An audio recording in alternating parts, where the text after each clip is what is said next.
او مساله هغه زمونږ مخې ته ډیره راځي او کوم چې عام مونږ په معاشره کې هغه ګورو او مونږه چې څومره وس کېږي مونږ د دې نه چې کم دی هغه خلک هغه روکاوو چې هغه د ښځې خاوند په درمیان کې هغه د تعلقاتو کم چې په بنده کمره کې کم چې په پرده کې په دې بیان کې په دې خبرو کې لږ د حیا خلاف په زما د خولې نه خبرې هغه اوزي خو لیکن د دې ضرورت دی کم از کم ځکه چې زما په معاشره کې او په پوره دنیا کې دا شی چې کم دی هغه ډیر عام شوی دی. لومبنی حدیث ته زه هغه بیانوم چې نبی صلی الله علیه وسلم فرمای چې ورځ د قیامت د الله جل شانه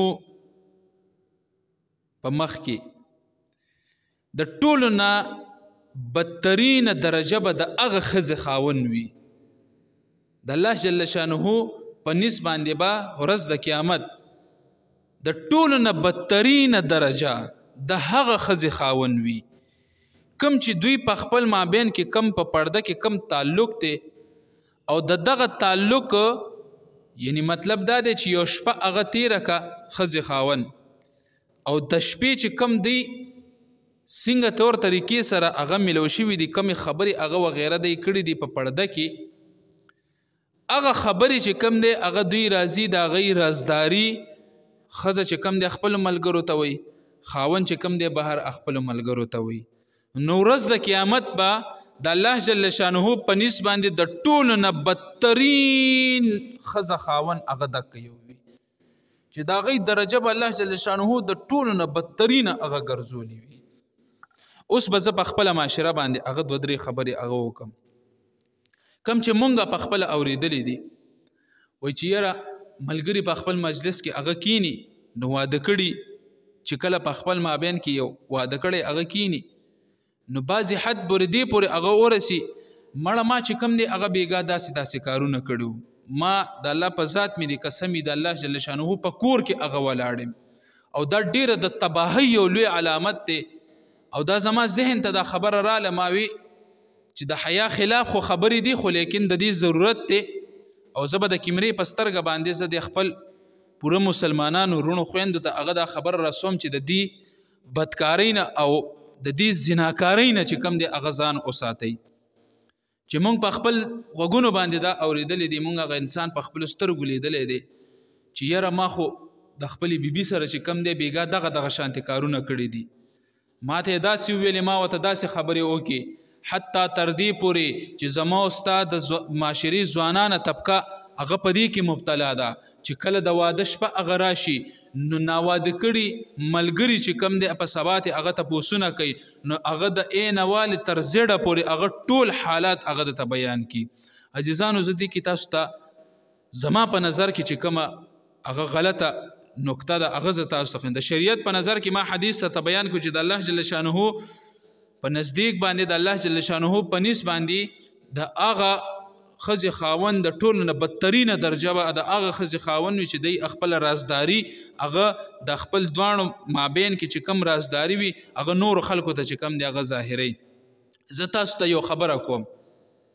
او د پښتنو معاشره کې خلک خبره کوي د رورولۍ یو خبره درته کوم نو د رورولۍ یو خبره درته کوم. صحیح شو یو انسان راپاسېدو یو ملګری راپاسېدو بل ملګري ته وی چې یاره ما د خپلې بیبي سره ما د خپلې کور والا سره چې کم دی بېګا دغه شانتې کار وکړو. صحیح شو بالکل تا خبره وکړه ستا یار دوست دی ستا پې ډېر پوخ یقین دی. صحیح شو دغه شانتې دا یار دوست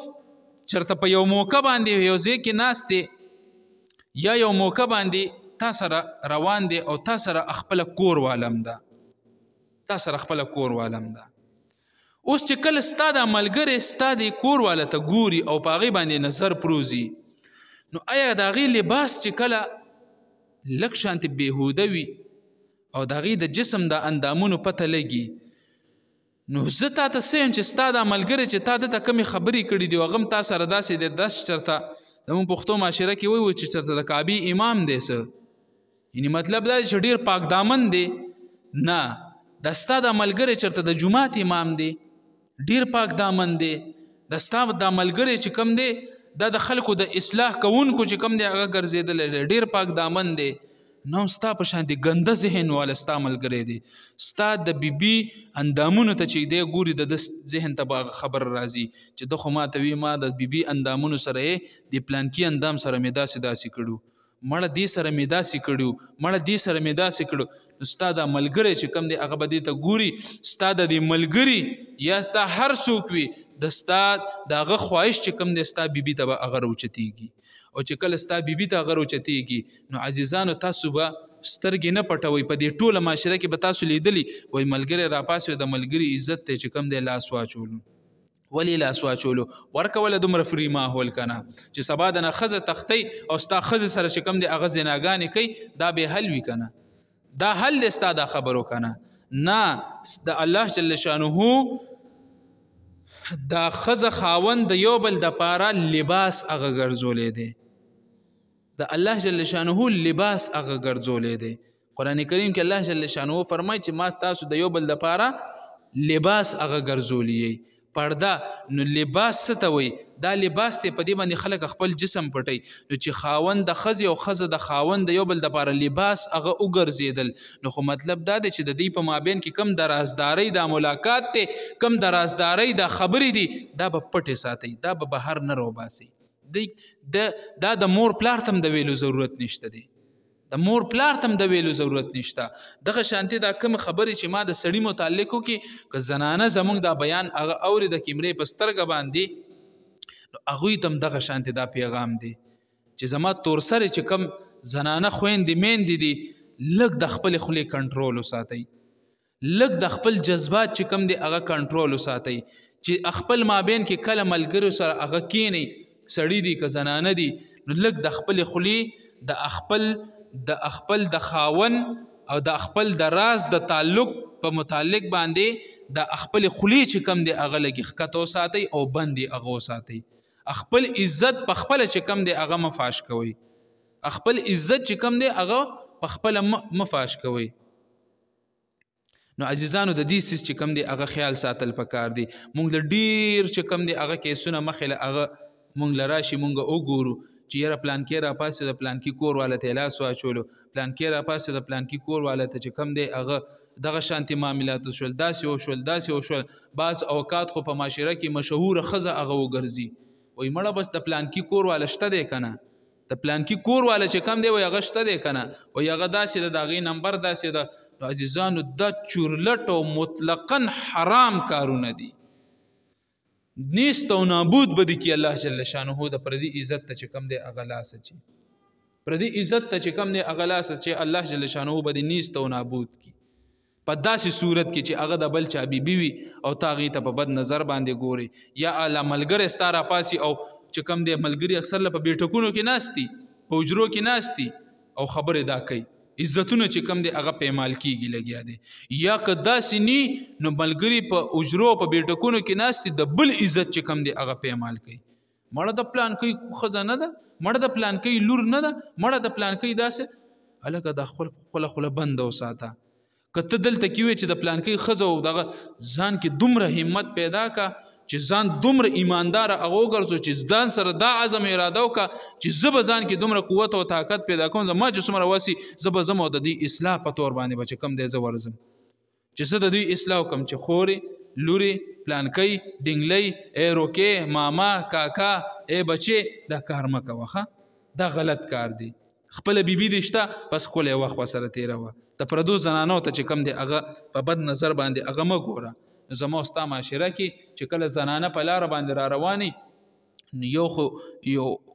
خلکو دا غلطه مشهور کړي دا د لومبنی نظر معاف دی وي نو چې کله زنانه راشي نو د سر نه والې تر خپو پورې او داسې چې روانې نو داسې ورپسې ګوري داسې بلکل بیا د شا طرف نه ښه مزیدار هغه وګوري بعضې کمبخت او جاهلان او د ایمان نه خلاص هلکان خو دې حده پورې وي چې هغه ورپسې روان شي چې کم یو دانشور او کم یو عقلمن چې خپل دا خبره کړې وه وایي بچې ازمري پسې لاړ شه خو لیکن پردی زنانه پسې چې کم دی هغه مزوي پردی زنانه پسې هغه مزولي ازمري پسې که ته لاړې نو ستا به چې کوم دی د جان خطره ده، ستا د نفس خطره ده، هغه به چې کوم دی هغه ته وخوري او به دې وجني. خو لیکن چې کله ته پردي عزت او پردي زنانه پسې هغه ته روان شوې، نو بیا ستا د جان او بیا دې سره ستا چې کم غټ نقصان دی هغه ستا د ایمان دی. الله جل شانه به د ایمان هغه واخلي. نو زما او ستا د معاشرې ځوانانه طبقه چې کم دی هغه سه زنانو پسې هغه روان وي، کله سکولونو د جنکو پسې رواني، کله په لارو کې ورپسې رواني، کله یو خوا کله بل خوا. د دې څیزونو چې کم دی هغه خیال ساتئ. دا برایانې دي او چې چا کې دا برایانې موجود وي دا ځان نه وباسئ، دا ځان نه چې کم دی هغه وباسئ. چا نه څه قسمه غلطیانې شوي وي، چا نه هر قسم غلطي شوي وي. انسان دی دغه شانتې په معاشره کې که مثال په طور باندې علمام دي، طلبام دي، د هغوی زندګي الله جل شانه ټیک کا، د هغې نه وړاندې څومره ګناهونه انسان دی هر قسم ګناه تی کیږي. خو لیکن چې توبه صحیح په سچا زړه باندې الله جل شانه ته توبه وباسي، نو الله جل شانه د هغه توبه قابل قبول وګرځي او الله جل شانه یفقه فی الدین، په دین کې ورته پوهه ورکړي او الله جل شانه ورته کامل هدایت چې کوم دی هغه